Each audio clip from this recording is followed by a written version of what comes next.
Chapitre 10.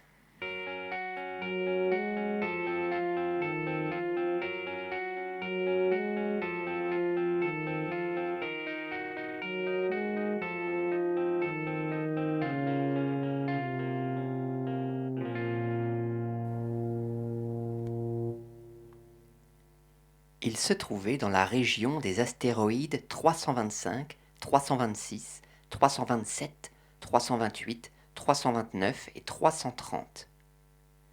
Il commença donc par les visiter, pour y chercher une occupation et pour s'instruire.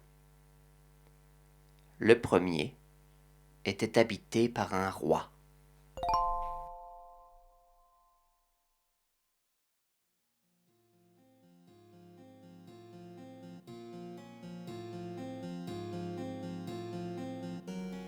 Le roi siégeait, habillé de pourpre et d'hermine, sur un trône très simple et cependant majestueux. « Ah, voilà un sujet !» s'écria le roi quand il aperçut le petit prince. Et le petit prince se demanda: comment peut-il me reconnaître puisqu'il ne m'a encore jamais vu? il ne savait pas que pour les rois, le monde est très simplifié. Tous les hommes sont des sujets. « Approche-toi que je te vois mieux. » lui dit le roi, qui était tout fier d'être enfin roi pour quelqu'un. Le petit prince chercha des yeux où s'asseoir, mais la planète était tout encombrée par le magnifique manteau d'hermine. Il resta donc debout, et comme il était fatigué, il bâilla. « Il est contraire à l'étiquette de bâiller en présence d'un roi. » lui dit le monarque. « Je te l'interdis. » Je ne peux pas m'en empêcher. Répondit le petit prince tout confus. J'ai fait un long voyage et je n'ai pas dormi. Alors, lui dit le roi. Je t'ordonne de bâiller. Je n'ai vu personne bâiller depuis des années. Les bâillements sont pour moi des curiosités. Allons, bâille encore, c'est un ordre. Ça m'intimide. Je ne peux plus. Fit le petit prince tout rougissant. Répondit le roi. Alors je t'ordonne tantôt de bâiller et tantôt de... Il bredouillait un peu et paraissait vexé. Car le roi tenait essentiellement à ce que son autorité fût respectée. Il ne tolérait pas la désobéissance. C'était un monarque absolu. Mais, comme il était très bon, il donnait des ordres raisonnables. Si j'ordonnais, disait-il couramment, si j'ordonnais à un général de se changer en oiseau de mer, et si le général n'obéissait pas, ce ne serait pas la faute du général, ce serait ma faute. Puis-je m'asseoir? s'enquit timidement le petit prince. Je t'ordonne de t'asseoir, lui répondit le roi, qui ramena majestueusement un pan de son manteau d'hermine. Mais le petit prince s'étonnait. La planète était minuscule. Sur quoi le roi pouvait-il bien régner? Sire, lui dit-il. Je vous demande pardon de vous interroger. Je t'ordonne de m'interroger, se hâta de dire le roi. Sire, sur quoi régnez-vous? Surtout, répondit le roi avec une grande simplicité. Surtout? Le roi, d'un geste discret, désigna sa planète, les autres planètes et les étoiles. Sur tout ça? dit le petit prince. Surtout ça, répondit le roi. Car non seulement c'était un monarque absolu, mais c'était un monarque universel.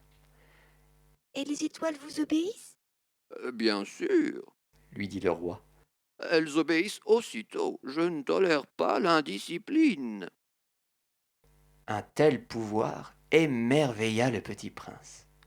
S'il l'avait détenu lui-même, il aurait pu assister non pas à 44, mais à 72, ou même à 100, ou même à 200 couchers de soleil dans la même journée, sans avoir jamais à tirer sa chaise. Et comme il se sentait un peu triste, À cause du souvenir de sa petite planète abandonnée, il s'enhardit à solliciter une grâce du roi. Je voudrais voir un coucher de soleil. Faites-moi plaisir. Ordonnez au soleil de se coucher. Euh, Si j'ordonnais à un général de voler d'une fleur à l'autre à la façon d'un papillon, ou d'écrire une tragédie, ou de se changer en oiseau de mer, et si le général n'exécutait pas l'ordre reçu, qui, de lui ou de moi, serait dans son tort? Ce serait vous. Dit fermement le petit prince. Exact. Il faut exiger de chacun ce que chacun peut donner. Reprit le roi. L'autorité repose d'abord sur la raison. Si tu ordonnes à ton peuple d'aller se jeter à la mer, il fera la révolution. J'ai le droit d'exiger l'obéissance parce que mes ordres sont raisonnables. Alors, mon coucher de soleil?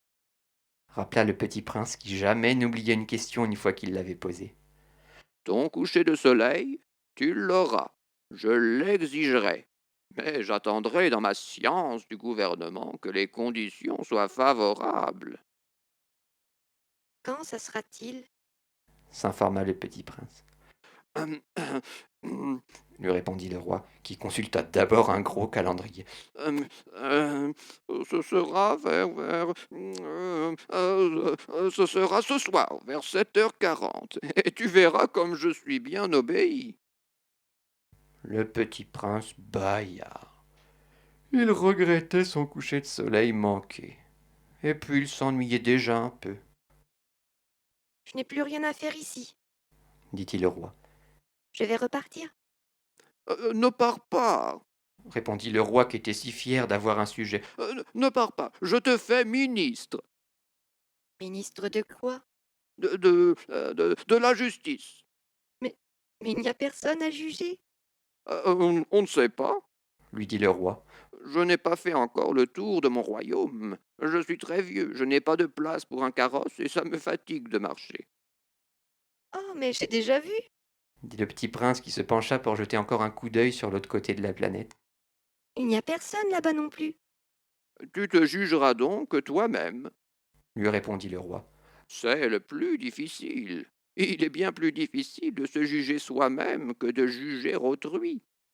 Si tu réussis à bien te juger, c'est que tu es un véritable sage. Moi, Dit le petit prince. je puis me juger moi-même n'importe où. Je n'ai pas besoin d'habiter ici. Dit le roi. Je crois bien que sur ma planète, il y a quelque part un vieux rat. Je l'entends la nuit. Tu pourras juger ce vieux rat. Tu le condamneras à mort de temps en temps. Ainsi sa vie dépendra de ta justice. Mais tu le gracieras chaque fois pour l'économiser. Il n'y en a qu'un. Moi, Répondit le petit prince. je n'aime pas condamner à mort. Et je crois bien que je m'en vais. Non. Dit le roi. Mais le petit prince, ayant achevé ses préparatifs, ne voulut point peiner le vieux monarque. Si votre majesté désirait être obéie ponctuellement, elle pourrait me donner un ordre raisonnable. Elle pourrait m'ordonner par exemple de partir avant 1 minute. Il me semble que les conditions sont favorables. Le roi n'ayant rien répondu, le petit prince hésita d'abord, puis avec un soupir prit le départ. Je te fais mon ambassadeur. Se hâta alors de crier le roi. Il avait un grand air d'autorité. Les grandes personnes sont bien étranges. Se dit le petit prince en lui-même durant son voyage.